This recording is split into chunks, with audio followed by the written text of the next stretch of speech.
Here we go in 3, 2. Oh my God, we're back. Can you believe it?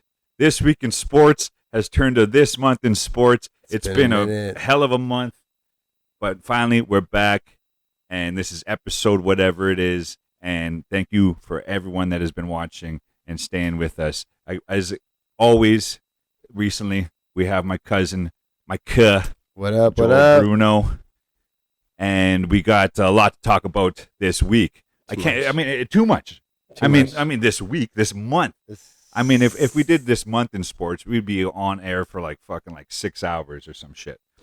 But we'll cover the recent happenings in sports, including the Blue Jays sweeping the Sox. Yes.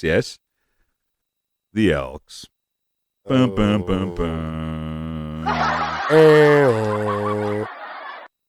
Some big news in the hockey world, and obviously this week in sports history. But before anything else, the reason why I'm wearing this, the reason why we got the memorabilia, the reason why we got home right here is because this is the new home of This Week in Sports, and the Blue Jays are killing it, and they're not even at home. Dude, I don't know if you realized it. They fucking killed the Sox today. It's funny because I've been gone for a minute, hence the shirt. Yes. You know? No, I actually don't know too much. Dude, they swept the Sox in Fenway the last 3 days. They beat the Green Monster. They beat the Green Monster, and a couple of guys beat the Green Monster. Swept the Green Monster. They swept them. They cleaned it right off. Cleaned it right off. Dude, the amount of hits that bounced off that thing, the amount of home runs that they hit over that thing. Dude, today we beat them 13-1. Destroyed them. Obliterated them. Yes. Hats off. Yes. Boys. Yes. Dude, it was actually quite impressive because before this 3-game series against the Sox, we were 0-7 against them previously in the season. So it was kind of like, what the fuck? Can we play them like 10 times? No, we play them every year. We play each division rival 12 times. Okay, yeah. Yes, 12 times. Yeah. If I'm not mistaken. 14 times. So what was this season record? Well, this season, dude, we were 0-7 against them. Yeah. And they're not even that good, the Sox. This year around? This time around? No, we're ahead of them. No. And usually they're perennial, a really good team. But this year, they had our number, but not this series. First game of this series, we beat them 7-3. Kind of, took it to them. Then it was a closer game, 5-4. But today, my God, 13-1. And the big story of it all was the rookie I was telling you about. What, Schneider? Darvish Schneider. Darvish Schneider. We brought him up at the beginning of the series, right? Right. Okay, so to Boston. And he put up a MLB record. What's the record? Because I heard so. Yes. He's the first player in MLB history with 9 hits and 2 home runs in his first 3 games. Give him some love, studio audience. Let's go. Yes. My God. 9 hits, 2 homers in his first 3 games in the bigs. No one has ever done that in the 100-plus years history. 120, 130. Yes. It's an old-ass game. Yeah. No one has ever done that. Wow. Impressive. What is right? Incredible. Like, I don't understand, like, how someone can come into the league in the bigs. Hasn't, like, also, like... And do that. With like, Bichette, didn't he? First years? Yeah, first year, but not first 3 games. Okay. Oh, that's unprecedented. Unprecedented in the history of this entire league. Wow. And, my God, like... it's funny. I was hearing one of the players' post-game interviews after this last game against Boston, and they gave him a nickname, Babe, because he's hitting more than Babe Ruth was. So he's Darvish Schneider, Darvish Babe, A.K.A. Babe. Yes. Oh, already he's got a nickname. Well, does he know that? He must know that. Yes, he knows that. And they interviewed him, and he's all about the team, which I love. He's like, hopefully we can keep this going, keep the momentum going into the next series. And well, obviously, hopefully we can because He's humble.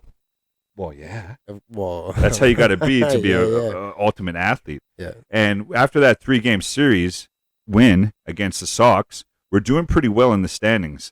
I mean, the AL East has been quite competitive, and we're 7.5 back from first, which is not like crazy out of it. But as far as the wild card is concerned, we're in the hunt. We're right there.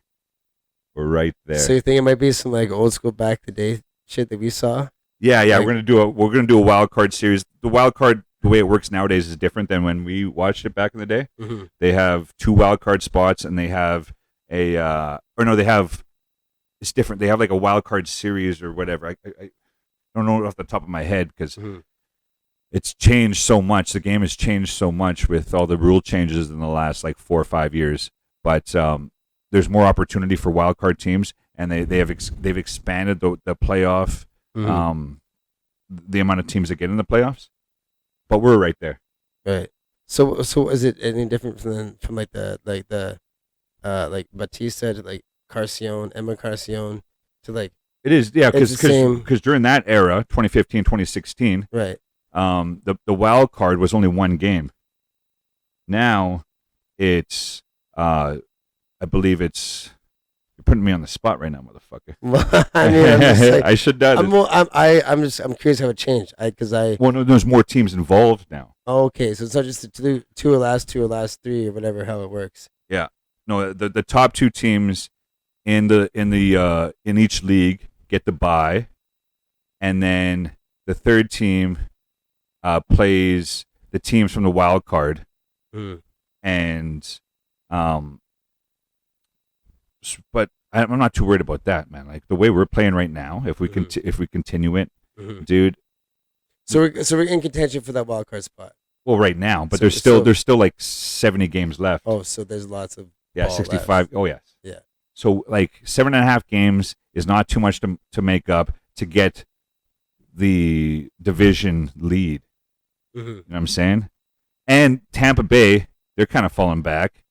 And the fact that we're ahead of the Yankees and the Red Sox right now, that never happens, bro. That's never happened that I've seen in the time I've been. Never, dude. Yeah.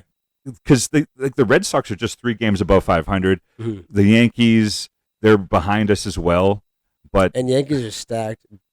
Right? Boston, well, obviously. on paper, stacked. Yeah. Yeah, no, Boston, I mean ish. They've had some injuries and whatnot. But Boston, I mean, they're like the bottom of the division, and they're above 500. Unlike the Central, which one team is above 500, and they're first. It's sad. It's the disparity. Okay, so wait, because let's go back a little bit. What the 13-1 game? Like everyone was just hitting. What was the? Oh, dude, everyone was hitting. Chapman hit a double. Yeah. Biggio hit a double. Bichette does his thing. Yeah. Fucking Schneider hit a home run. What's that? Mass? Our pitcher? Oh, Brassett. Brassett. Yes. Dude, that guy's got he how much shit in the pocket. Yeah. Dude. Chris Bassett, sorry. Chris Bassett, yes. He pitched 7. That's been a minute, man. He pitched 7. Miami was hot, dog. He gave up 7 hits and 3 walks, but he struck out 6. He only gave up 1 run. Dude. Can you ask for impressive. more? No. Especially when your team fucking puts up 13. Yeah. Like shit. Yeah, the Blue Jays, they're looking hot right now, but they throughout the season they've been up and down. So, I mean, if we continue the way we're playing, and I think we can, I think we're catching our groove, dude. I think we'll be all right, man. Honestly. Yeah. Yeah, dude. Honestly, I believe it. We're 6-4 in our last 10. The Orioles actually. Oh my God, they're on a hot streak. Fucking Orioles and Rays. That's trippy. Okay, so this has never been seen before in the AL East. The Orioles and Rays ahead of the Yankees and Red Sox. They're usually bottom of the barrel. It's usually switched. Bottom of the barrel. It's usually switched. Yankees, Red Sox, Jays, Orioles, and Rays, or whatever, right? Yeah. Now it's like completely switched. I mean, the last like 5 years to like. Oh, the last ever since I've been watching baseball. Yeah. Honestly. Fuck. But in the other fucking division, Which other divisions, there's been some division in baseball. in the rest of the MLB. Yeah. Wait, before we talk about the rest of the MLB, Yes. because we're on the subject of Jays. Uh-huh. Because speaking of new studio, new podcast, Yes. it's a new joint. It's your birthday in less than a month. I figured it was fitting now to be fitting later. No This way. is something a gift from What is this? from the production team and from us to you. You're kidding me. Yeah, no, this is all you, my dude. Yeah, absolutely. Oh my God. I'm not gonna act like I'm super surprised because you guys already showed me that you have a present for me. But we saved it for the podcast, though. Yeah, yeah. And this is you guys. This is already too much. Like, oh my God, no way. Oh, you guys dress it up so nicely. Well, it's a yeah. You gotta dress it up. It's a procedure. No way! Yeah. Oh my God. Oh, no way. Oh my God. No fucking. Yo, show the people at home. Show the people at Jose home. Bautista, Toronto. The bat flip. Oh. Oh.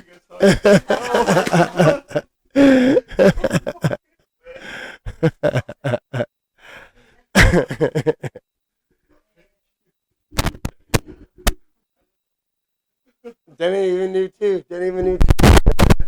For sure. Yeah. So a new let's sauce it up there, bro. Yeah, no, absolutely. That was the. Look at this. Look at this. Is that in the shot? Hey. Okay, give me a second to look at this. I gotta see this.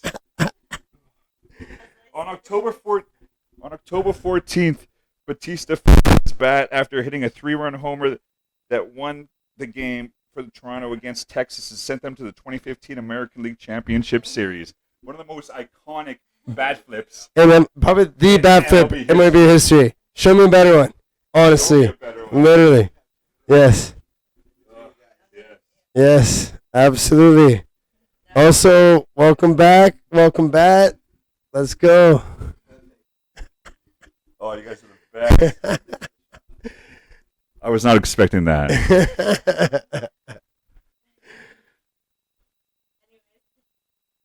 I don't know if I can. No. I told you guys to wait till the end of the fucking show. Oh my God.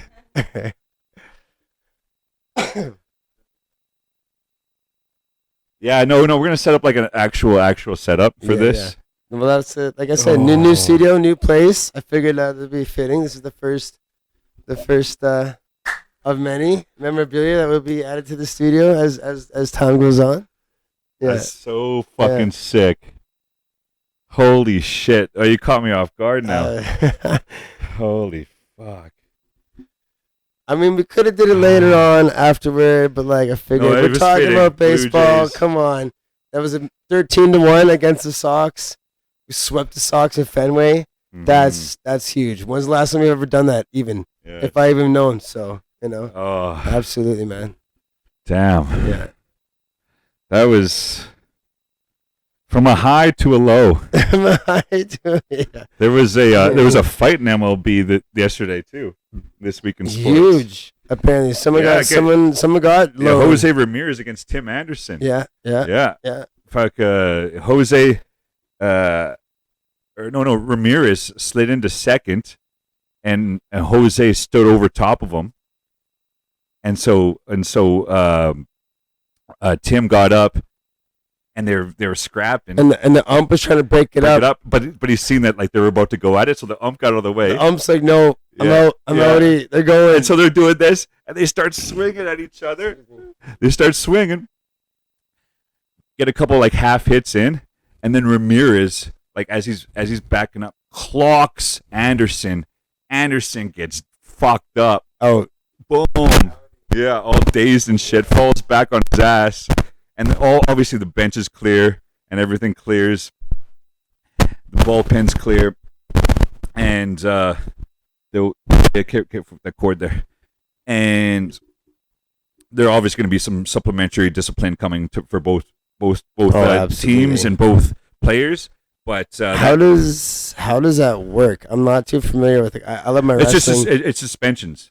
So whoever throws fists, or like what happened in the game was most of the, I think it's Cleveland, like both managers got thrown out. Both players obviously got thrown out. Right. Tim Anderson today. What's the disciplinary action for that? For a fight like that? Yeah. It's typically between, well, it depends, man. I mean, they have to go through a bunch of different routes, and the MLBPA has to be part of it.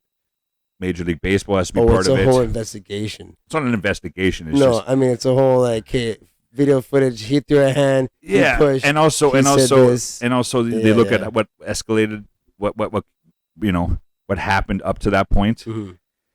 And usually, and what I've seen is it goes from anything from like 2 games to, it won't be more than honestly 5-6 games, because it was kind of mutual. Yeah. But nowadays in 2023, fights don't really happen nowadays. That's what I'm asking. That's the first I've seen in a minute. Since almost since this guy got knocked out. This guy got knocked out. I mean, he got punched by. He didn't get knocked out because he's a fucking G. Yeah. Dust his shoulder off. Yes. Oh, I can't believe I got this. That's so fucking dope, dude. Yeah, brother. Oh my god. It was okay, we're gonna have to set up a new studio 100%, everything. For real. With everything. Yeah. Oh my god. Production value went up.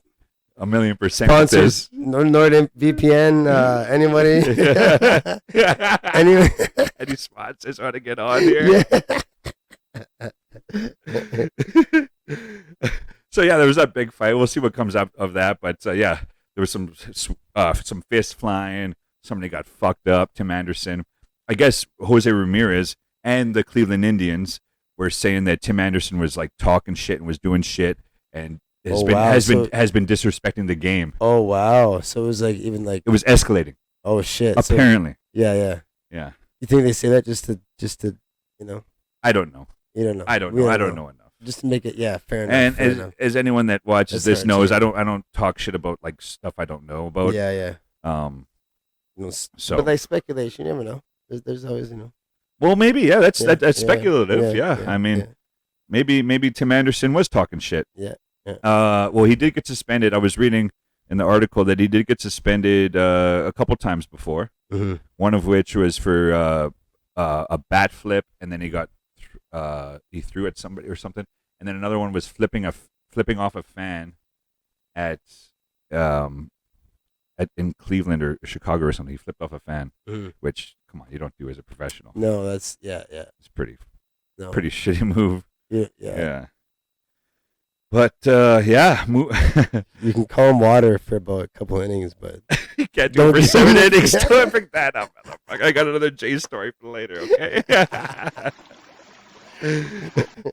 Okay, so from the highest right here, yes, to the lowest of the low. Oh. This week in sports, we went and watched. Ouch.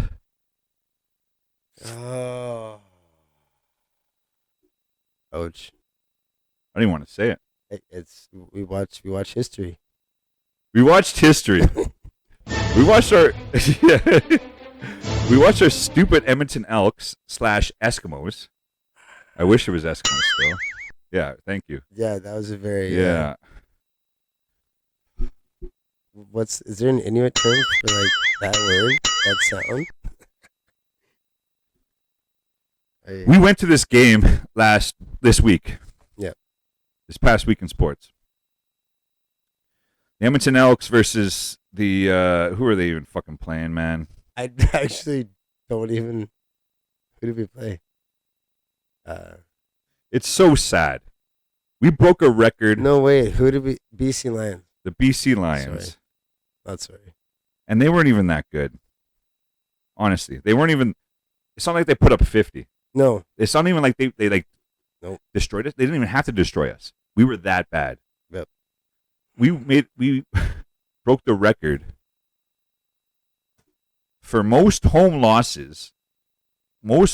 consecutive losses in North American pro sports history. Do you have a boo on there? No. You need a worse one than that, man. This is bad. It. You guys are so great. Like, boo. There were guys there. There was a bunch of groups of people with paper bags on their head.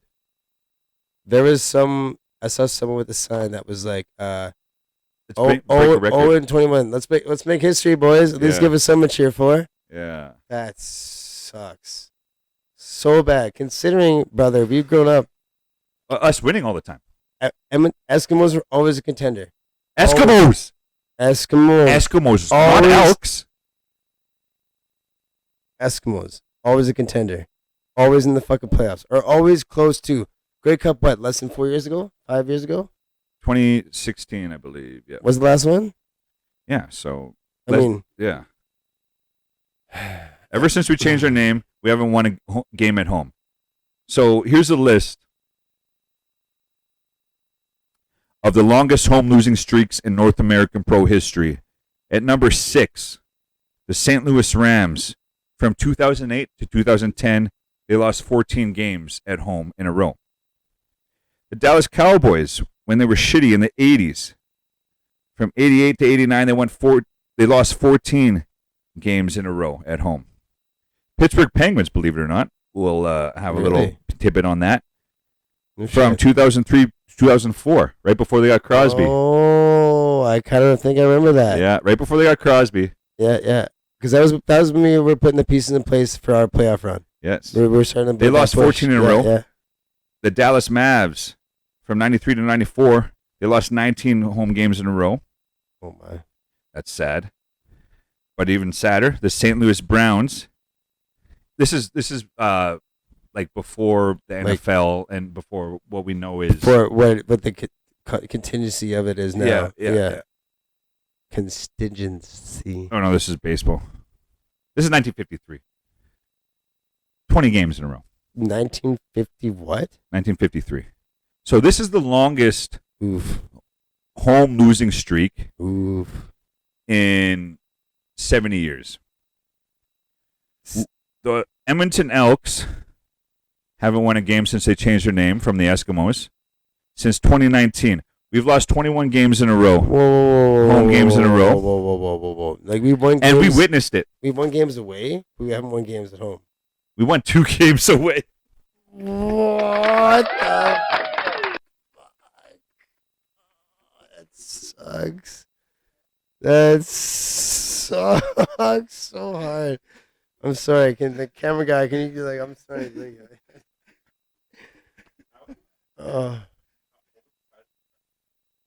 Oh, okay. So it was probably like half paper bags and like half not papered. So honestly, it was probably like the best turnout they've had because they were gonna either make or break history. I think is what it was. As terrible as that sounds, like literally. I would say there was probably like I don't know. I don't even want to guess. I don't even want to put a number on it. It's embarrassing. Okay, so but like, another tidbit. I don't know if you knew this, but they just released the Indigenous logo not too long ago, and this Indigenous Day, the next home game, August 10th. So, you want to go? Because you're Indigenous? No, because after that, dude, you're a half better breed. Be free. It better, yeah, well, no I better shit, be like, I have to pay half price. Yeah, yeah, dude, they're charging like $15 a ticket. It's fucking sad, dude. Like it. We were at that game. We were at that game, and I was watching it. Christy was there as well.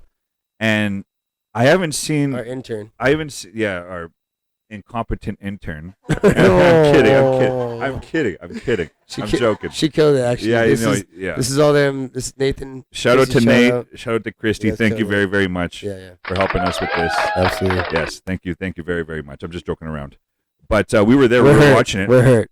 Yes, and I haven't. That was the worst football I've seen, literally, since I watched high school football. Since I started even getting into football since a kid. Yeah. I at high school there was Queenie football, and we were like fucking decent. It was almost better than that. It was almost more exciting than that. Because they were kids, they went off. They had fucking weak ass, fucking rubbery ass bones. They couldn't get hurt. Yeah. And now, dude, it's I remember like the one football game I went to at that field right next to Commonwealth. I think it's Foot Field or whatever it's called. Yeah, it is. Dude, the Foot Field. Yeah. Has better accommodations, believe it or not, than McMahon Stadium in Calgary. What the fuck, really? As far as heating. No kidding. I went to a game at McMahon Stadium. Yeah. You know how some places on the concourse in Commonwealth has like heating when it's cold? Mm-hmm. There's that section that's heated. Yeah. The bathrooms are heated. You go to McMahon Stadium in Calgary in a November playoff game. Mm-hmm. Not that we'll ever make it to the playoffs. Who knows when. But when we did, I went down to a playoff game down there. I was freezing my ass off. I'm like, I got to go to the bathroom or somewhere to get some heat. I'm freezing my ass off. Yeah. Go to the bathroom. There's no heat. It's like a November game. There's no fucking heat in the bathroom. People are just fucking pissing with their shriveled It's dicks. freezing halfway out as you piss it out. Yeah. Yeah. It's like minus 25 outside. The worst stadium ever. Like, one thing I can say about football in Edmonton is we have better football stadiums for high school guys than the Calgary Stampeders have for their team. But at least the Stampeders can win a game. Fucking bullshit. I can't believe that. We got shut out 27-0 in case you didn't fucking know that we suck. So... Anyways, your Indigenous games coming up. Go watch it if you want. I'm more Indian than you. No. They might. What if there's a change? They might not get shut out. They might score. What is that? We scored that one touchdown in that game, and then they called it fireworks went off. Everything. Fireworks went off. Everyone was cheering. Yeah. They called it 3 back. minutes later, like, sorry, it's a callback. After they reviewed it, shit. Yeah. What a joke. Black. Oh.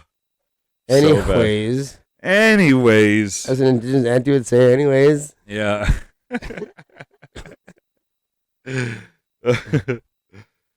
Fuck.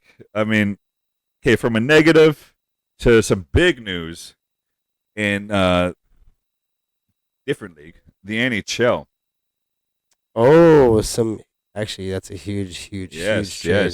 Yes, Kyle Dubas, your boy, former Toronto Maple Leaf GM, who got hired by the Pittsburgh Penguins. Like immediately after he fucking... Not immediately after. No, it was pretty quick. He's kind of a quitter, though. But here's okay, before he signed Erik Karlsson, he made a trade happen for Erik Karlsson to the Pens. Right. But before we get into that, I just want to talk about Kyle Dubas. So he's a young guy, like glasses and shit. Yeah. Young, right? All right, younger. He couldn't take the pressure in Toronto. Because that was the biggest pressure. Biggest pressure. Cup 67. Yeah. One. It's been fucking Cujo, fucking Sundin. We need it. Yes. Tavares. So he couldn't. He quit. Yeah. And I think he's a quitter, but he made a big move in Pittsburgh. Right. Yeah. And I think he'll probably be in Pittsburgh for a while because of this move if it pays off. Mm-hmm. So he got Erik Karlsson in a 3-team trade between Montreal, San Jose, and Pittsburgh. A lot of things going around. We don't have to get into it. If you fucking want to know about it, look it up. I mean, I can go into it, but you're not watching this for that. Erik Karlsson, Norris Trophy winner. He's had the most points as a defenseman since he's been drafted since 2009. Yep. Biggest defenseman on the market. Literally. Yes. Show me another. Yeah. No, he is. Yeah. And actually, $1.5 million of his contract is retained, which is big because he's getting 11.5. So Pittsburgh only has to pay him 10. Dubas realizes that this is it. This is the chance. He's got Crosby, Malkin, Letang. So as a GM, that's his chance. Yeah. This is it, dude. This is it for Crosby and them. For that core group. So they're adding Karlsson, who's also a veteran. They have 1, maybe 2 runs. We might have to beat them if we make it to the finals. Probably would have to beat them. Yeah. For real. And they have experience. Woo! Oh. Woo! See the kid and fucking Ooh. McDaddy? Oh, shit. Ooh. That's heavy. Heavy. It's crazy, though, to be honest with you, to think about. So Dubas quits the Leafs because the pressure is too much for him, in my opinion. He goes to the Pittsburgh Penguins, where he won't get recognized everywhere he goes on the street. You know, bigger facts. Right? True. Hockey's not as quote unquote popular there, right? Because I guarantee you couldn't went anywhere in Toronto without being noticed. No, absolutely. Getting talked at. No one knows. Talking shit at. Right? Yeah, no shit. He couldn't take it as a young he kid. Was in Ottawa. He was the first. That was his first GM job. Yeah. Which is sad for someone that's going into in general managing. Mm-hmm. Your first GM job is going to the Toronto Maple Leafs. You mean the GM? Kyle, Dubas. Sorry, Dubas. Dubois. No, Kyle Dubas, dude. He was in Toronto, couldn't take it. That's why he quit. Yeah. And I thought he was a quitter. Pittsburgh seen something in him, hired him, and he made this big move to get Karlsson. And they're a formidable fucking team, man. Now, well, like New York Rangers now too. Pittsburgh now too. Yeah. Florida's still in it too. Yeah. Boston by see you later. Yeah. Well, that's another thing that I didn't even write down. Bergeron. Give a shout out, studio audience, to Patrice Bergeron. Yeah, actually, that's career. Retiring. Yeah. What a player. Yeah. No kidding. What a player. Honestly, like one of the best. Like fuck Marchand. Yeah, fuck Marchand. Fuck that guy. We all know that. Yeah. You don't have to look up. You don't have to look that up. We all know. Yeah. But Patrice Bergeron, what a stud. Yeah, and gold medal winner, Stanley Cup winner, Selke winner. He was one of the he's one of the best two-way forwards I've ever seen in my life. Beyond like not to be unbiased with the boys Draisaitl, but very good 200 ice player. Yeah. 200 foot ice player. He's like what Nugent Hopkins can be in a year or two. Ooh. Yeah. But Bergeron did it for his most of his career. Yeah. And from the get-go too. Yeah. Yeah, which is that's unprecedented. Yes. Which is hard. But maybe that's why early.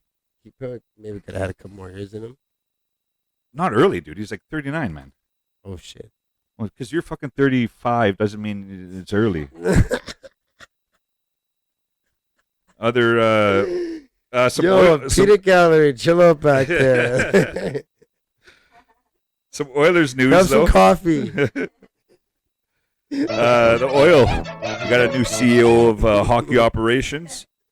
I don't know if you heard Jeff Jackson. Taking over. Okay, so he's taking over for Bob Nicholson. Nicholson's still going to do his an advisory role. Nicholson, old boy again though. Yeah. OG. Out. So new guy in. Okay. New blood in. Okay. And Jackson was Connor McDavid's former agent, Evan Bouchard's former agent, and his agency group had a lot of players. So I think that's beneficial to us. What's the deal with the Bouchard deal? I heard we got Clowder. We're close. We're close. We got McLeod. Yeah. Which is good.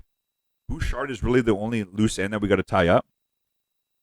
And I think the fact that we got Jeff Jackson on board, that's going to be an extra I don't want to call it collusion, but it's it plays in our favor. It plays in our favor. Serendipity, whatever you want to call it. It plays in our favor, dog. Yeah. Fair play.